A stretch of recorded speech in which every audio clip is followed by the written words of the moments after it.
Imaginez, votre journée commence, le soleil se lève en une aube glorieuse, en dardant ses premiers rayons chatoyants dans un ciel pur, immaculé, où flotte chafouin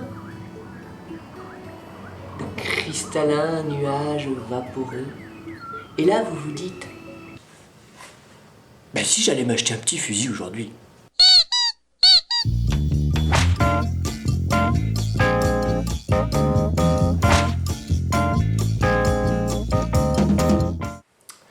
C'est écrit dans la Constitution. On a le droit de s'armer aux USA. Pour se protéger, pour se défendre.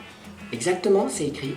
Une milice bien organisée étant nécessaire à la sécurité d'un État libre, le droit qu'a le peuple de détenir et de porter des armes ne sera pas transgressé. Alors attention, si c'est la règle, c'est la règle. C'est comme...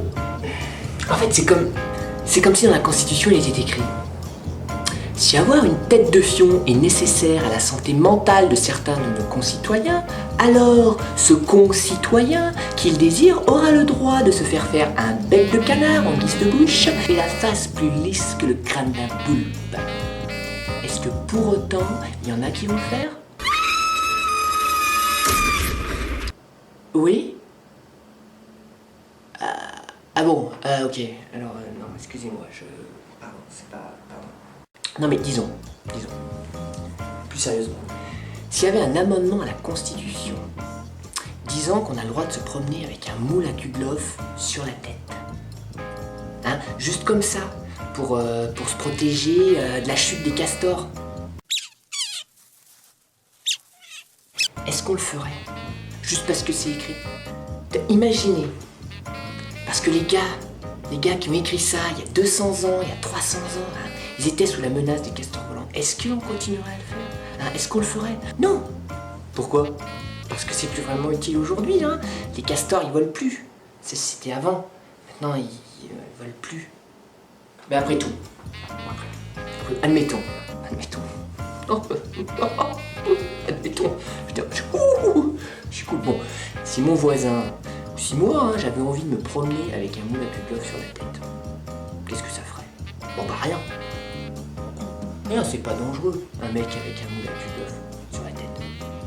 Mais des fusils, en fait c'est pas tellement que ce soit plus utile aujourd'hui des fusils là que le moule. Bon par contre, est-ce que c'est pas un petit peu plus dangereux? Un petit peu.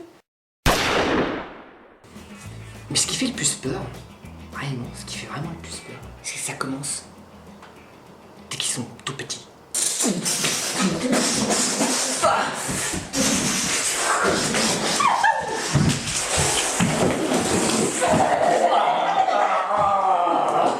Non, mais non, pas comme ça. Ça, c'est léger, c'est mutin, c'est expiègle, vous voyez.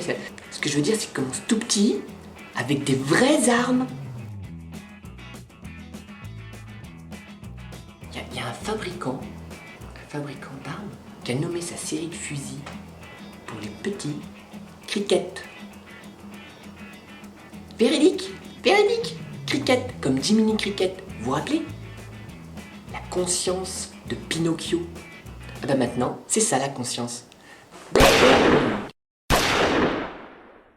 Autant pour toi le grillon, hein. Désolé. Et à propos de danger, justement.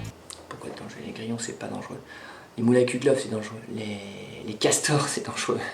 Non, les armes, c'est dangereux. Ouais, alors à propos de danger, non, il y a un journal de New York qui vient de publier un article où il liste toutes les personnes qui possèdent des armes chez eux dans cet état. Et alors ceux qui sont sur cette liste, ils veulent pas du tout.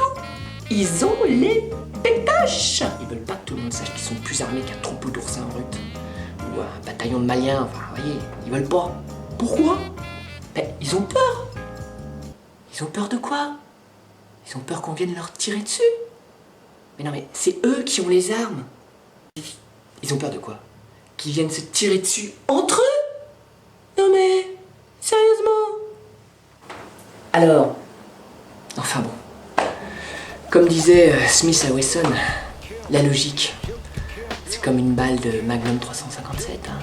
Vaut mieux l'avoir dans le barillet que dans la tête.